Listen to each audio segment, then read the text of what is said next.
Hello， 大家好，我哋係 BOP 天堂鳥，我係 Gordon， 我係 Lincoln， 我係 Taro。咁今晚咧就係4年一度世界盃開鑼。咁大家除咗留意世界盃之外，仲要留意東周刊嘅 Facebook，因為天堂鳥會隨時同你一齊睇波㗎喎。記得要留意。Yo，Hello， 又係我哋天堂鳥。天通鳥。今晚咧就係西班牙對荷蘭啊。點睇啊？你哋？我就睇好西班牙啦。點解咧？咁話晒都係上屆冠軍喎。咁亦都係今次呢個陣容咧，亦都係同上屆差唔多，所以我覺得佢哋嘅嗰個機會係好大嘅。機會大唔大我哋就唔知啦，今晚踢過先知啦。你但係我會支持咧，就支持荷蘭啦。咁雖然今年嘅陣容啊，中後場嘅人腳咧，雖然都會年輕化啦，但係前場嗰3個史內達啊、洛賓啊，仲有雲佩斯啊，佢哋嘅功力都非常之好嘅。咁我相信佢哋嘅狀態都會非常之強。今晚西班牙就睇住。好似好有道理喎。係咯，好似好有道理喎。但係我咧，我就撐你嘅細佬。你哋之前地上最強啊嘛，係咪先？冇錯。西班牙，你係今晚睇住嚟啦，空中最強啦，OK，係啊，睇住嚟啦，大家都睇住啦，好嘛？冇錯。今晚記得留意啦，睇住西班牙點樣啦。GG。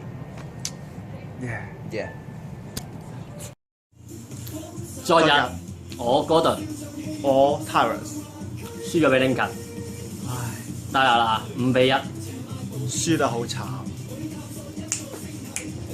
5-1咧係唔緊要嘅，最緊要就係今晚英格蘭同意大利，你哋點睇？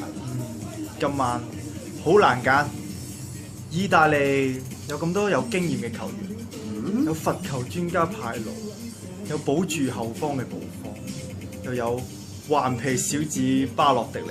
但係英格蘭嗰邊有好似我咁神奇嘅神奇隊長謝拉特，仲有肥我少少啦嘅朗尼喎。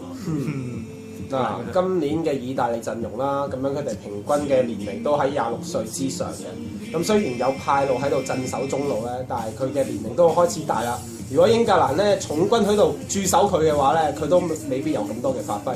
同埋今年英格蘭啊，有利物浦嘅陣容喺度把持佢嘅中路啊。咁樣我相信咧，英格蘭今年可以殺出一個新機，就係因為靠呢班小將去把持啊。又幾有道理喎。咁點睇咧？咁我哋一致就認為係打和嘅，係啦。如果估唔中咧，如果估唔中，唔緊要，下場見，留意我哋天堂鳥啊！豁出去。Cheers！ 咁琴晚講漏咗一樣嘢，其實我哋淨係估上半場嘅啫。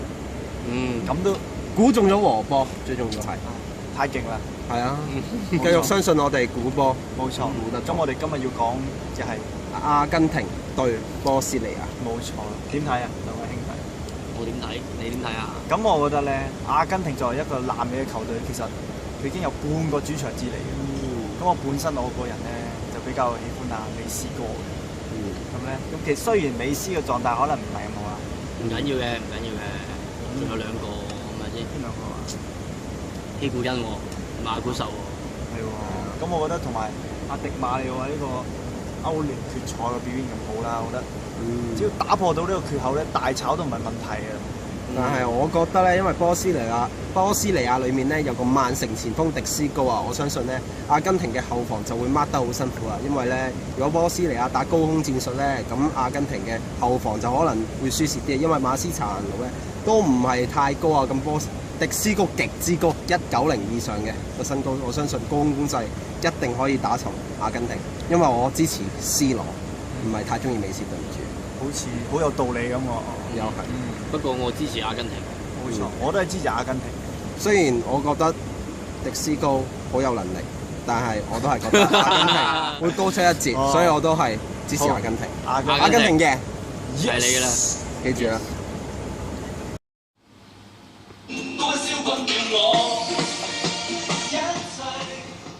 大家好，歡迎收睇《天堂鳥特別呈現》，我是個波佬，我係你嘅主持人。Hello， 大家好，我哋係 BOP 天堂鳥，我係 Gordon， 我係 Tyrus。Lincoln 咧，唔好理佢啦。好啦，咁今日咩大賽啊？德國對葡萄牙。係定係德國對葡萄牙德啊，係啊，咁咧，咁講下德國先啦。咁德國今年嘅陣容好鼎盛，冇錯唔。錯嘅。咁咧其實有個超級前鋒高路斯，高路斯你知唔知啊？高路斯咧爭2球咧就可以代替呢個朗拿度成為世界盃嘅首席射手，犀利啊！係啦，咁咧我覺得葡萄牙都難頂嘅，同埋葡萄牙咧今年都係掹車邊入呢個決賽周嘅。冇錯冇錯，咁啊除咗高路斯之外，佢中場啊仲有奧斯爾，奧斯爾話晒都係中場發電機。雖然佢喺阿仙奴嘅表現就麻麻，但係我對佢有信心，因為始終國家隊。咁啊後防啦又有拿姆，龍門仲有紐亞，冇得頂啊！粒巨星係咪先？講到葡萄牙，我哋交俾我哋嘅足球小姐 Linka。歡迎大家收睇，我是講波佬，我係你嘅主持人 Lincoln。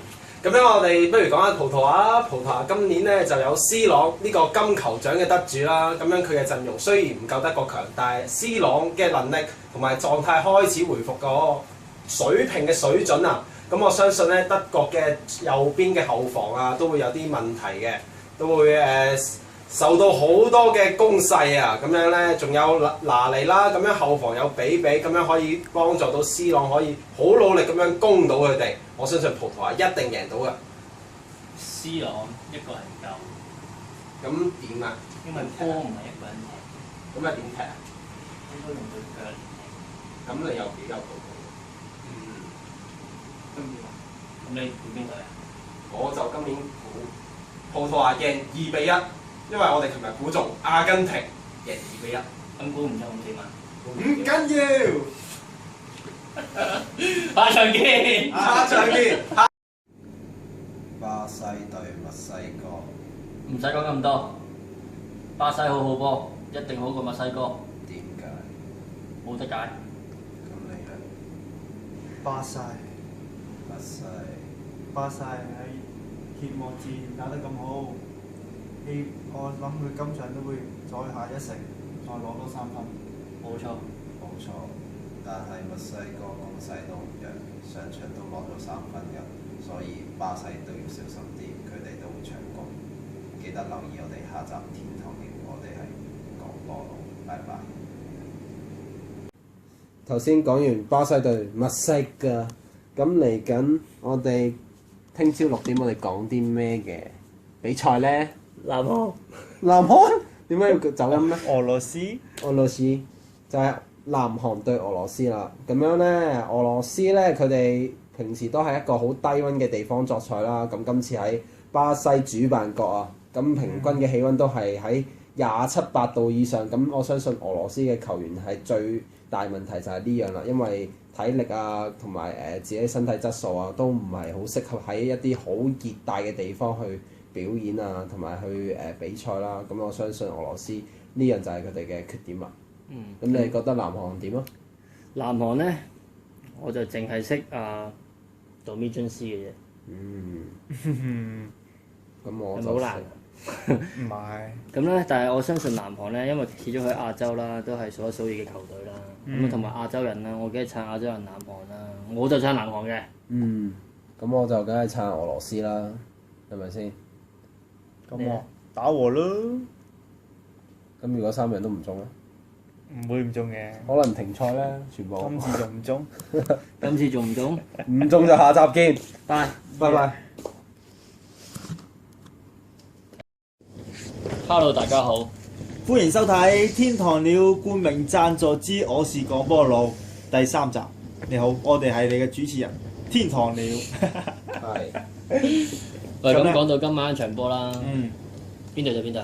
今晚係有西班牙對智利，仲有荷蘭對澳洲。咁啊，講咗西班牙對智利先啦。點睇啊？點睇啊？點睇啊？又要我講啊？好啦，咁西班牙自從上場輸咗俾荷蘭5-1咧，我諗佢哋咧都會好發奮，因為嚟緊就剩翻2場賽事啊嘛，咁佢哋梗係想入16強噶啦，咁一定今場會傾盡全能啊，去打敗智利啊！咁樣我相信智利都係擺一個9-1嘅陣式啊，因為都驚西班牙啲攻勢咁勁，梗係頂唔住噶啦。咁你哋覺唔覺得荷蘭對澳洲係點樣嘅賽果咧？咁荷蘭咁啊唔使講啦，上場大炒西班牙嘅關係啦，已經攞到3分啦。我相信佢呢一場肯定會全力以赴拎埋我3分嘅，起碼保住出線嘅機會啊嘛。咁啊係咯，本人亦都對荷蘭豆係特別鍾情嘅，所以荷蘭係冇得輸啊！哦，怪唔知得啦！你呢排請我食西班牙黑毛豬，怪唔知得西班牙今場會發力啦，係啦。咁大家記得留意下一集《我是廣波佬》第4集啦。我是廣波佬。係啦，記得留意我哋，拜拜。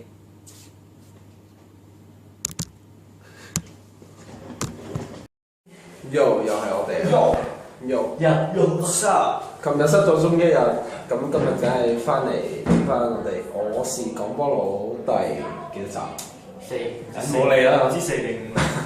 講真啦，真係好灰啊！估親咧都唔中，即係本身都中過1場。咁其實今屆世界盃咧，即係爆咗好多大冷出嚟，係咪先？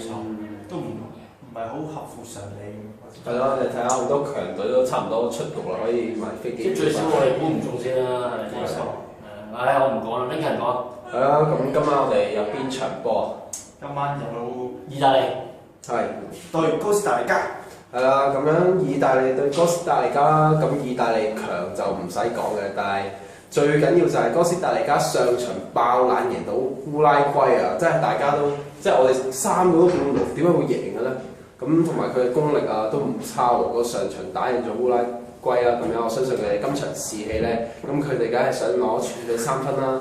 如果贏唔到嘅，佢哋都係想逼和，因為佢哋都想出線啊嘛。咁英格蘭得0分，咁烏拉圭得3分，咁佢哋梗係想攞分啦，係咪先？冇錯。咁最緊要就係今晚我諗和波嘅和味龍，大家最緊要食和味龍啦，係啦。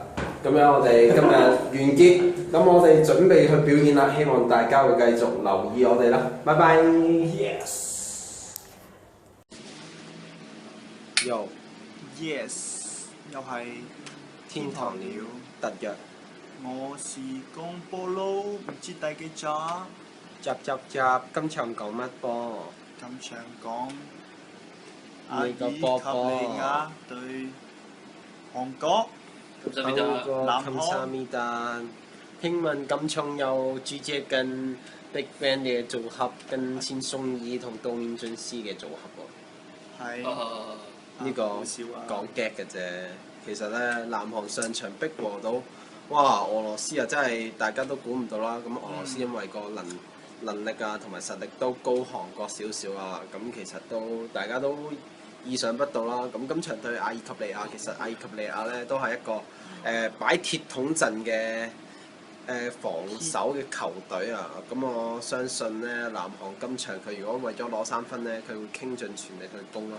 因為阿爾及利亞嘅球員都唔算特別強啦，咁進攻能力都係一個好普通嘅能力啦，同埋球隊都冇乜大嘅球星啊。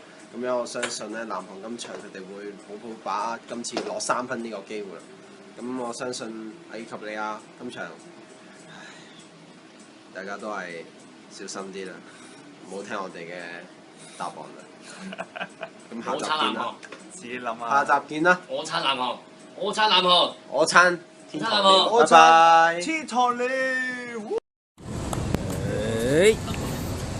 嗨，大家好啊！咁啊，今晚咧，巴西對喀麥隆，同埋荷蘭對邊個？荷蘭對智利。咁樣，你哋睇好邊隊啊？我哋今日咧就唔好亂講啦。係喀麥隆啊！喀麥隆啦。因為我哋估清嗰隊都係輸嘅。都係輸啊！我哋估喀麥隆。所以咧，我哋依家調轉去估。好。我哋今日支持喀麥隆同埋智利。係。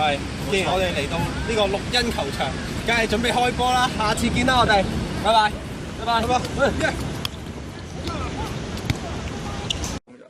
喂，hello。嗱 ，yeah， 琴日又中咗啦。而家我哋估咩都中咩？都我調轉嚟估又中㗎啦。今日我哋繼續呢個我哋嘅諗法。好，哥斯達黎加對英格蘭。英格蘭啊，點睇？出局。唉，唔好提佢啦，咁提下哥斯達黎加啦。咁今場佢哋都會放啲副選啊，同埋俾佢哋感受下世界盃呢個經驗啦。咁樣英格蘭都有9個人嘅調動啊，咁樣都係俾啲新力軍去踢下，咁樣攞下經驗啦。咁我相信今場哥斯達黎加，我諗佢都係想攞1分，因為攞到1分佢就首名出線啊嘛。同埋我覺得英格蘭咧，即係佢最後一鋪都唔會輸啦。雖然佢都好難睇㗎啦，已經。即係起碼最後嗰場贏得好好睇，睇翻祖國啊！我覺得。其實我都係英格蘭 fans 嚟係即係有啲心痛有時係咁樣。我明㗎，唔緊要啦。明㗎。好，咁跟住就講下一場係咩啦？意大利對烏拉圭，重頭大戰啊！冇錯，因為兩隊都係有3分啦，咁樣今場佢哋一定會死攻啊！大家鬥攻啦，咁樣最緊要就係兩隊都有出線嘅機會啊嘛！你睇下我哋後面嗰個就知道啦，係咪先？咁樣我哋今場你哋嘅心水係點樣啊？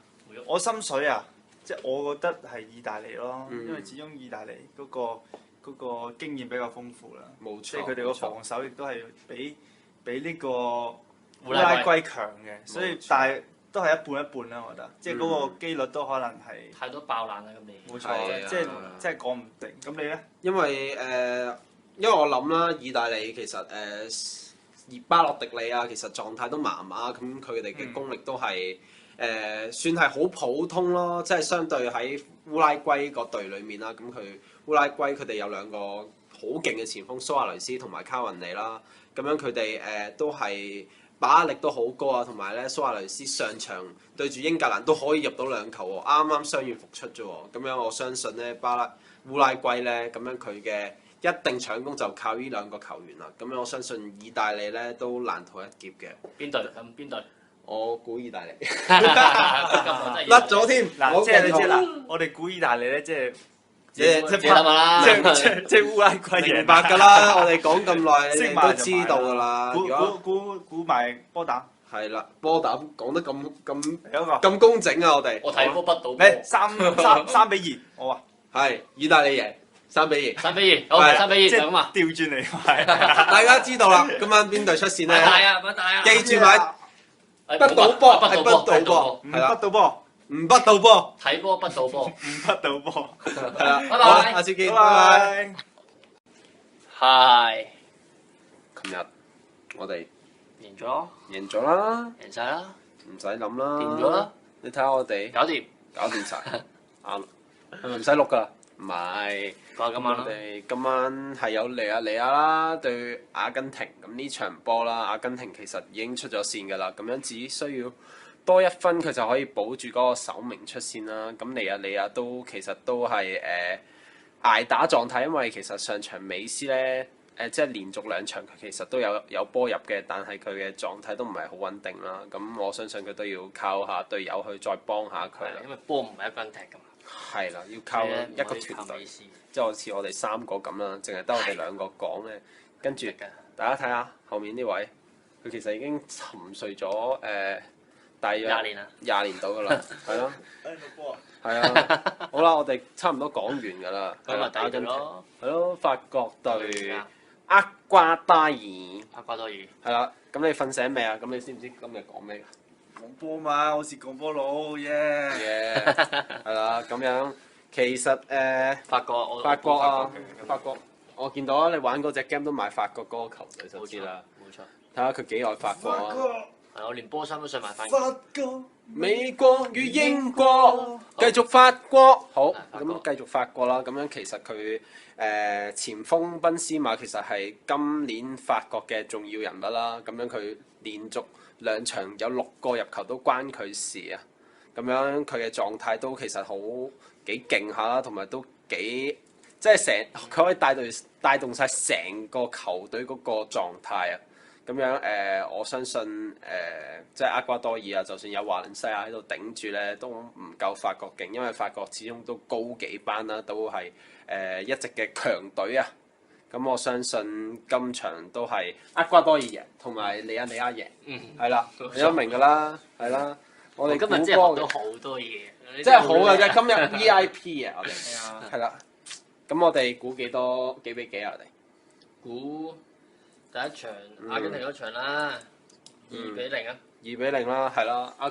尼亞贏，係係2-0啦。咁啊，另外一隊法國對厄瓜多爾3-1， 3-1係邊個？厄瓜多爾。係，記住留意，我哋繼續瞓覺啦，拜拜。拜拜。拜拜。P.O.P. Yo， Yeah。終於嚟到16強嘅階段啦！我是港波佬第101010集，跟住今日講啲咩波咧？大家知唔知啊？哥倫比亞。哥倫比亞對咩？就係有咬人嘅球隊嘅烏拉圭啦，嗰盤大家係咪好記得上場咧？即係有人咬傷嘅基亞連尼手，即係好似扮傷咁樣，但係其實係真係咬到嘅，有個牙印嘅。咁樣講翻呢場波啦，即係哥倫比亞其實佢本嚟有個前鋒係真係好勁嘅法卡咯，但係即係冇受傷嘅關係就冇揀佢，但係成隊波好似踢到仲生咗添喎，即係冇佢喺度啊，咁樣成隊波好似都會依賴大家啦，咁樣又唔會淨係靠佢一個去進攻啊。咁樣烏拉圭雖然得翻卡雲尼個鋒線啦，咁樣其實嗰個鋒力都大打折扣㗎啦，好多時都要靠即係嗰個叫法卡雲尼去喺前面啦，咁樣引啲後衞去 mark 佢啦，咁樣希望佢哋嘅後防啊或者中場都把握到一啲嘅機會啦。咁樣仲有另外一場喎，知唔知係咩啊？冇錯啦，就係係巴西啦，巴西對智利。係呢場，其實呢場波咧，大家都我諗主辦國啊嘛，我諗都係巴西嘅贏面比較高啊，因為咧尼馬喺呢個世界盃咧嗰個能力啊同埋嗰個狀態啊都非常之好，因為佢哋已經入咗4球啦，同美斯啊咁樣已經有4球嘅射手榜啊。咁樣我相信今場個主角都係尼馬啦，咁樣我相信巴西咧都會俾好多機會啊，同埋喺佢嗰邊左路去進攻嘅。咁樣智利雖然有山齊士啦，山齊士上場都好多對住荷蘭啊，都好多嘅誤判啊，同埋佢都發穩陣啊，同埋有啲毒食嘅。咁我相信咧今場智利都比較難打㗎啦。咁樣咧希望巴西贏幾多啊？你哋估？巴西會3-1， 3-1，冇錯，輸3-1。冇錯。咁哥倫比亞對咬人嘅烏拉圭咧，咬人龜。咬人龜，我估哥倫比亞輸2球。好，就咁話啦，下集再見，拜拜。Hello，我係 BOP 天堂鳥。咁今日咧嘅賽事咧有荷蘭對墨西哥。咁咧首先咧荷蘭咧連續2屆世界盃嘅分組賽咧都係3戰全勝咁出線嘅。咁球隊咧亦都喺小組10科戰咧面對智利啦，喺呢個雲佩斯呢個喺缺陣之下咧，亦都可以靠2位後備嘅球員去各建一功攞2-0嘅取勝嘅。咁而洛賓亦都喺呢個場中咧造就咗唔少嘅威脅嘅。咁雖然咧呢個雲佩斯咧喺今場咧可以嚟到呢個正選，佢今場咧係恢復緊正選嘅。咁主力嘅首將咧馬田斯恩迪咧就休息一場咧，後咧就已經冇乜大礙啦，咁就可以今次可以再戰江湖啦。你既然講得荷蘭，咁就梗係唔少得墨西哥嘅防守反擊足球啦。今屆墨西哥防守力係全個世界盃嘅球隊之中最強，入到分組賽都係輸咗1球。咁你話係咪好勁啊？仲有佢哋而家嘅門神奧祖亞，只係失1球波咋。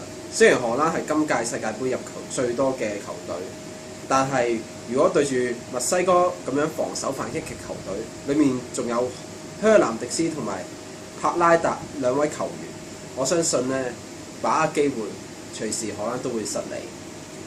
總之荷蘭小心啲啦。今日我哋估幾比幾啊？幾比幾喎？荷蘭贏1-0，冇錯。有一隊咧，另一隊下集見，拜拜。拜拜。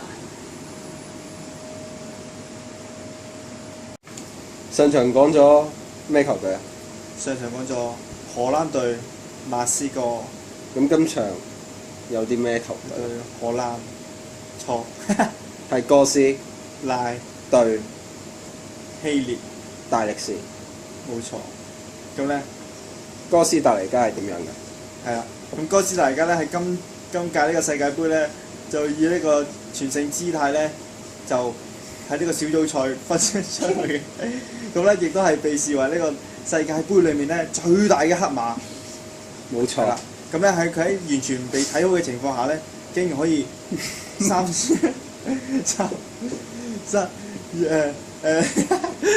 戰兩勝一和。冇錯，喺分組賽咧擊敗咗呢個意大利啦同英格蘭嘅。咁咧同埋咧以呢個就組織同防守咧為呢個主打。你仲要係首名出線冇啦。錯啦，咁呢個咧係啦，咁希臘又點啊？咁講到希臘嘅話，希臘大力士啦，其實佢哋嘅球隊都係第一次殺入16強啦。咁相信咧，如果對住哥斯達黎加，因為哥斯達黎加贏咗咁多，即係兩隊強隊啦，咁樣佢哋嘅士氣一定好高昂㗎。咁我相信希臘嘅話都係諗博和嘅機會比較大啲，可能互射12碼咁樣去晉級8強咯。咁我相信咧，希臘都係打防守反擊㗎咋。咁我相信哥斯達黎加有金寶啦，呢個進攻能力咁好嘅球員啦。咁我相信今場咧，希臘應該係贏。你估幾多啊？希臘啊，邊個係希臘贏啊？係咩？問下後面嗰條友，你攰嗎？你攰唔攰啊？好攰啊！幾比幾啊？你覺得2-1啦。好啦，係咁啦，拜拜。拜。Yeah。哇！出又係我哋講波的路路。好啦，咁啊，正經啲啦。仲有邊場啊？今日仲有巴西對哥倫比亞。哥倫個比亞，多條個比啦。哥倫唔係哥倫比亞，咁樣呢場啦，哇！真係都係勢均力敵，因為哥倫比亞真係大家都估唔到，因為詹士洛迪古斯，哇！呢個真係22歲仔嘅前鋒真係爆咗出嚟。今屆我諗都好多球會都會想買佢嘅位，咁樣唔好位住，因為咧仲有即係哥倫比亞而家都係靠上一個進攻線啦，咁樣我相信哥倫比亞嗰個功力都會放晒喺佢身上嘅。咁樣啦，巴西啦，你哋都知㗎啦，咁樣巴西係主辦國啊，咁樣尼馬今屆已經入咗成5球波啦，5球波係5球波，狀態未去到好好喎。今晚點估啊？但係因為佢啲前鋒幫佢唔到嘛，咁成隊嗰個要求啊，即係個進攻都要靠佢，係啊，即係要睇到加時先可以解決到。我估1比0，加時之後1比0。我諗今場應該會入好多波，但係和波嘅，即係唔即係5比5咯。因為對面前鋒嗰個狀態好啊，和其他，全部和晒，和晒之後冇得再去4強㗎咯喎。打12碼咯，我哋真係覺得8強都係個隊強隊啊嘛。我哋做睇波嘅咧，最希望就梗係打和再加時啦。最中意就係睇呢啲嘢啦。好好啦啦，，下集見。拜拜。各位小姐。係。嗰日就打親戚㗎。冇嘢嘛。不過偏緊嘢。翻嚟年。今晚我哋繼續睇波啊！今晚係咪啊？法國係咪好對德國。係咪好掛住我視角波路失咗蹤啊？係啊。幾日冇見大家啦？今晚法國對德國8強啦。8強終於8強啦！點啊？一個專業嘅球迷，我係專業嘅評述員啊。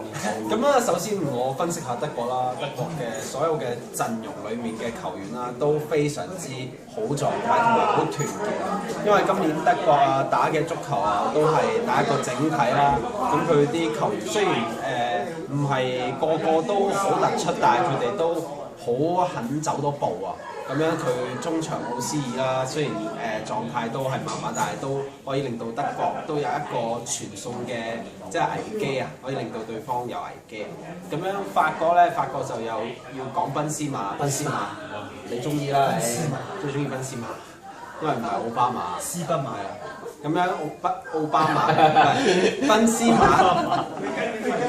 賓斯馬啦。咁樣佢一直嗰個狀態都係好好啊。咁樣佢差唔多入咗三球啦，即係射手榜嘅裏面。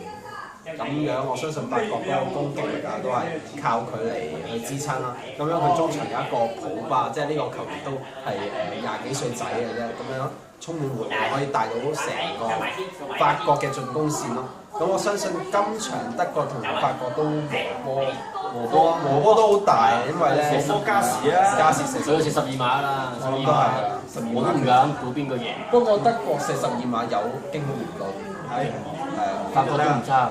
唔差。今晚就我哋睇下係咪打拭目以待。冇錯。啊！今晚阿根廷對比利時，哇！真係正啊！真係有兩個皇帝嘅球員啊，美斯同夏薩特啦。咁樣如果比利時即係重點 mark 實美斯嘅話，我相信美斯嘅攻門能力都會差一截，因為場場都係靠佢一個。咁比利時因為稱為今年嘅黃金一隊啦，咁樣就我相信佢哋嘅球員啊同埋士氣都會比較好嘅。咁希望夏薩特今場打返好啲啦。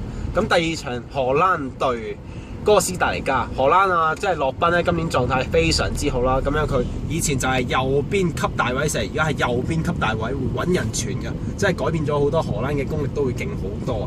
咁樣哥斯達黎加係今屆嘅超級黑馬啦，因為佢哋首名出線打敗意大利同英格蘭。咁我相信呢，即係佢哋國家都好滿意，好收貨㗎啦。咁樣我相信荷蘭今場都會贏都幾多下，因為都高幾班啦。咁樣我相信2粒到啦。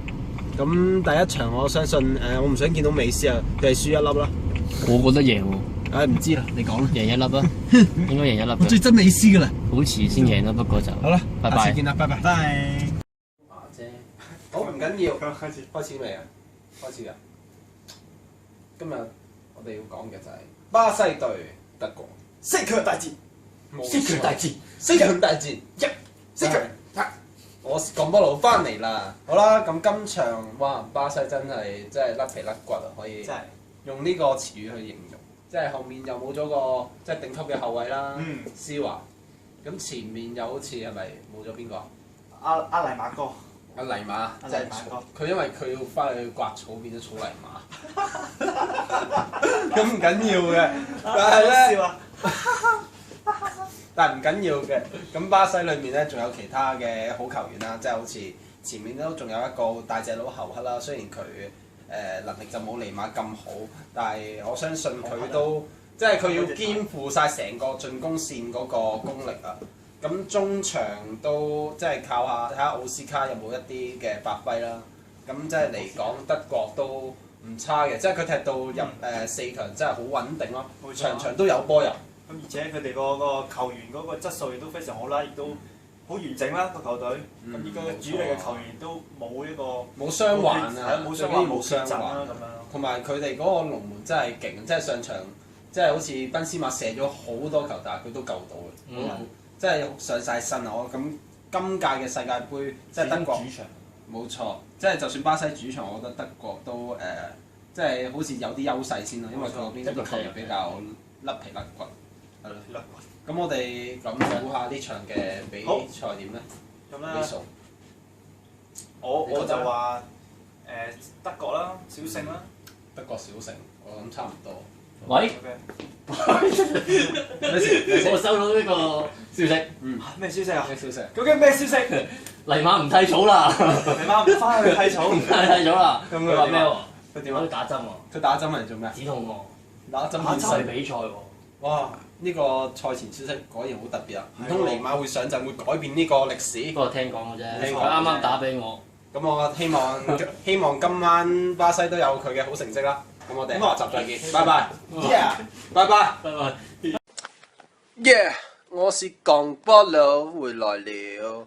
好啦，咁我哋今日講阿根廷對荷蘭啦，係咯。咁兩位兄弟有啲咩嘅賽前分析咧？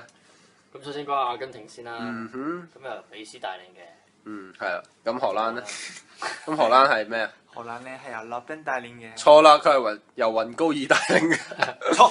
係啦，咁首先講下兩隊個球員啦，即係阿根廷都係靠一個球員㗎啦，即係美斯有好多波都係執俾佢去發板啊、發動攻勢啊。咁佢前場嘅球員，即係我見到上場佢哋嘅狀態都係麻麻，點解一直都好似攻唔入咧？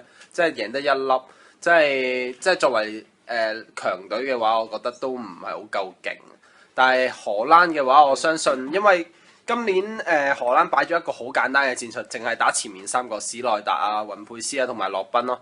咁洛賓由分組賽開始就已經踢得好好啦。咁樣佢永遠都出佢嘅絕招長驅直進，同埋喺右路級大位一係傳一係射，就係咁簡單，咁就可以贏到波啊！你明唔明啊？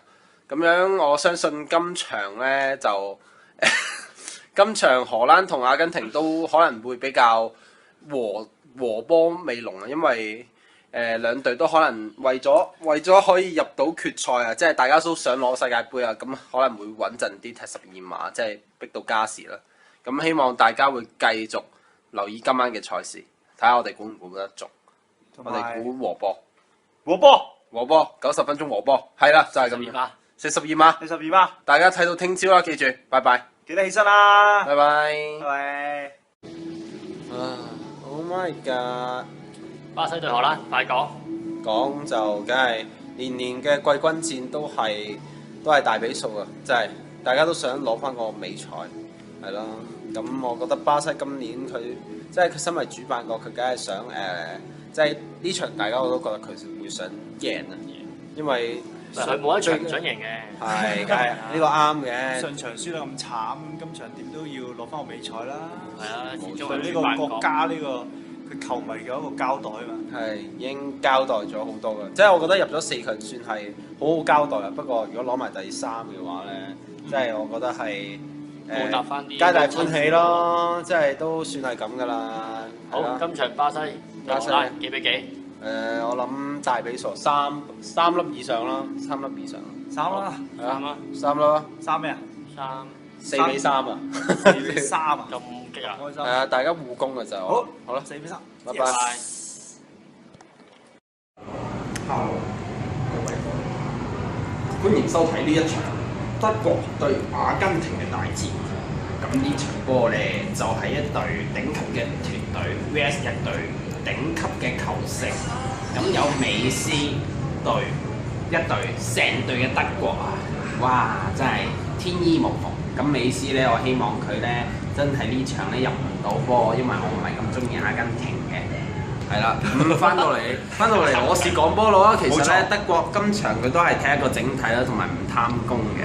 我相信德國即係佢哋話加操12碼喎，可能就會有加時啦，咁樣踢到加時都和波就有12碼，我諗佢哋都會有把握多啲嘅。今場咧，我係捧德國嘅。點解咧？因為有啲人話咧，好難有一隊歐洲球隊喺南美度贏到冠軍㗎嘛。冇錯。但係我哋係打破規例，樹立另類派系。係啦，咁樣咧，我相信阿根廷即係佢雖然都係呢個南美地區啦，同埋咁佢嗰個氣温啊，同埋嗰個適應能力都比較強啲嘅，可能有呢個優勢咧，就會打贏到德國咯。咁我希望今場踢到加時啦，咁大家又可以睇耐啲，又可以興奮啲啦，係啦，冇錯啦，今晚記得唔好錯，唔好熄電視啊！唔好開電視，要關電視，一係就早啲瞓，係，一係記得起身睇波。冇錯，因為今日係我是個魔佬最後一集，大結局啦，拜拜，再見啦，我會掛住大家，拜拜。